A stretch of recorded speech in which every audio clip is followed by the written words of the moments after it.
this isn't my. This is our day. This is our day. This is as much of the day that, to me, I call it Red Wing D-Day, for lack of a better term, because I can explain BC and AD from that date. But we were all sort of the pride. I was the one that was there. I'm the one that, obviously, a lot of us, right? It was not just me. You know, when we break it down, it couldn't have happened without, you know, Igor and Shanny and Bernie and all that other stuff. So that was one gravitas to it, right? But what came out of it, you know, is absolutely epic. So the fact that we were able to use that, right, and catapult us to be, you know, Stanley Cup champions is what it's all about.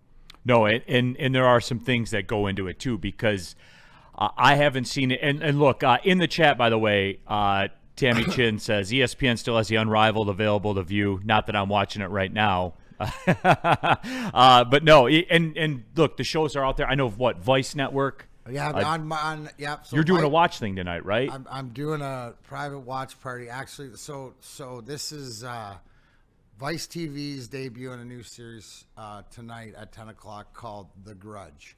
They're starting out with Kobe versus Shaquille O'Neal, right? Some of the greatest grudges in sports. On April 16th, which will probably, you know, be promoing up until then. April 16th is the Detroit Red Wings versus Colorado Avalanche. So another layer 28 years later to, you know, one of the greatest rivalries, if not the greatest, in sports.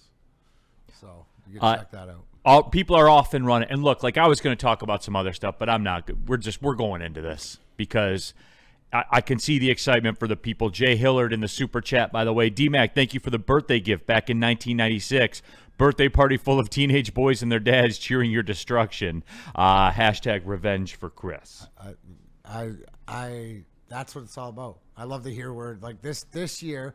And you mentioned that I'm doing a sort of a private event with a lot of people that have supported throughout. But I'm going to do, if anybody has seen Grind Time with Darren McCarty back in the day, sort of my idea of what a podcast is. But this year I'm going to collect Where Were You? Where were you? I know where I was. Where were you? So please get in the chat thread. Tell us where you are, because just like you said, Jay Hillard, that's what it's all about, to be able to share. That's why we are all in this together.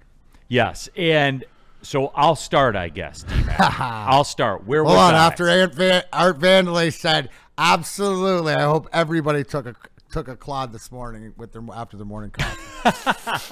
Right.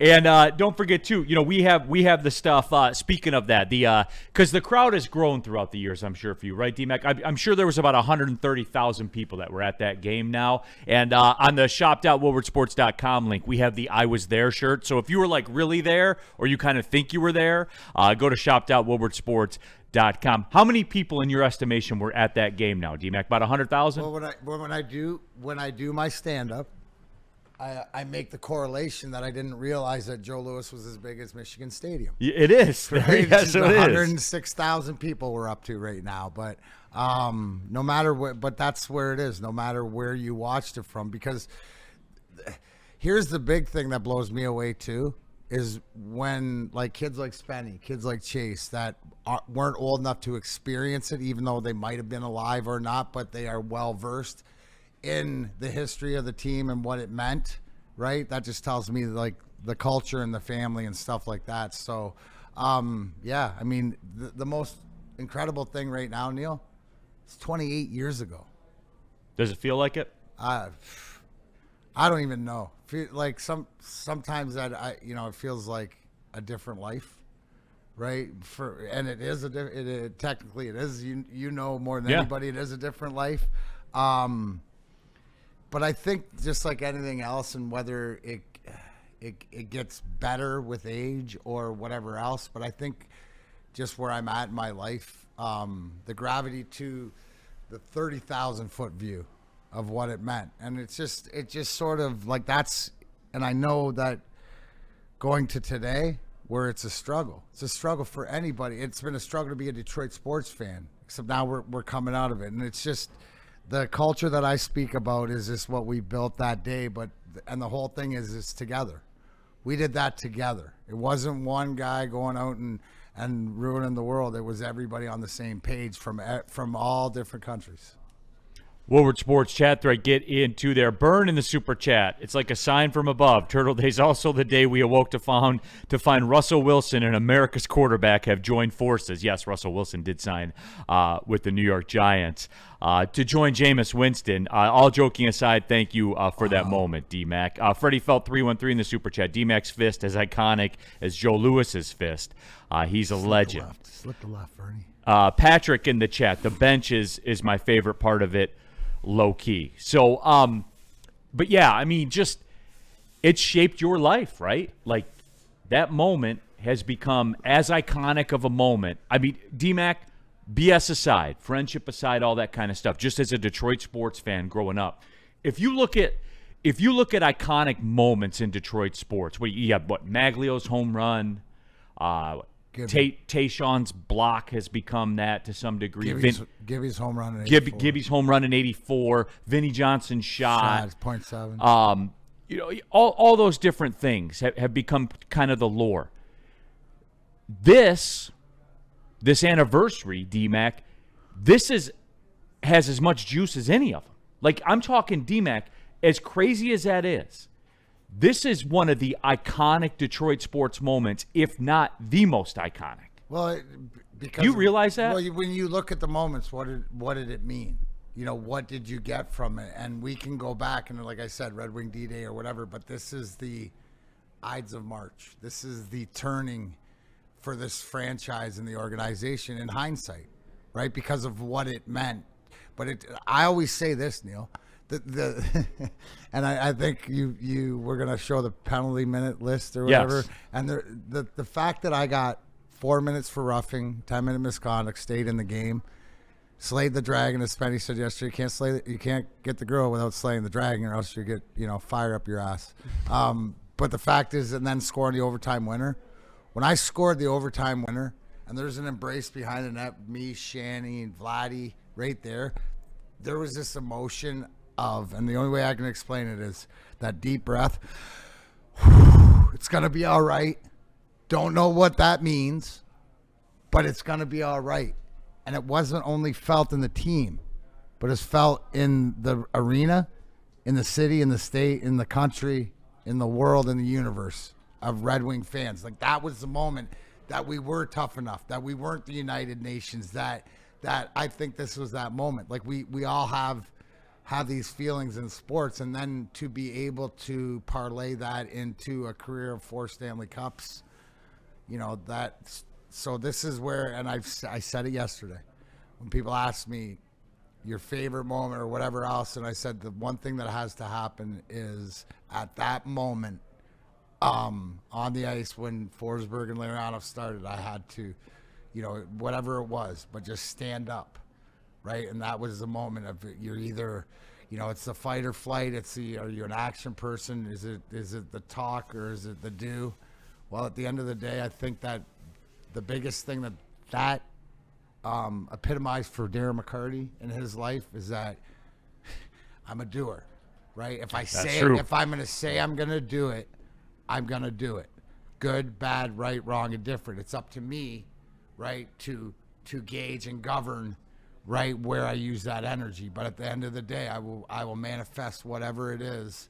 Like, the greatest thing that nobody knows, or what people know because I talk about it, but this is my son was born May 20th, 96, during that summer.